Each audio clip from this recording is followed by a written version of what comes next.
আসসালামু আলাইকুম প্রিয় ভাই ও বোনেরা, ইসলামিক লাইফ চ্যানেলে সবাইকে স্বাগতম। গতকাল প্রথম রমজানের একদম প্রথম সন্ধ্যাতেই আমরা আকাশে যে বিরল দৃশ্যটি দেখতে পাই তা কারোই অজানা নয়।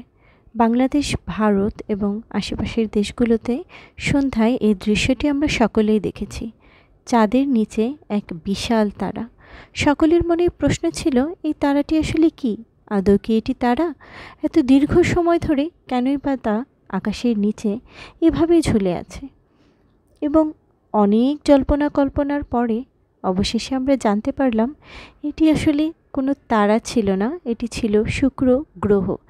এবং এটি একটি বিরল দৃশ্য যা 400 বছর পর পর আকাশে দেখা যায়।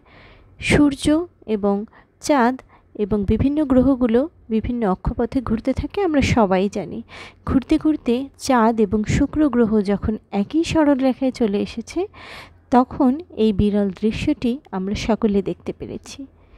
শুক্রবার বিকাল থেকেই শুক্র গ্রহটি চাঁদের আড়ালে চলে গিয়েছিল এবং সন্ধ্যা হতেই তা আস্তে আস্তে আড়াল হতে বের হতে থাকে এবং তখনই তা জ্বল জ্বল করে আকাশে জ্বলতে থাকে, যা আমরা সকলেই দেখেছি।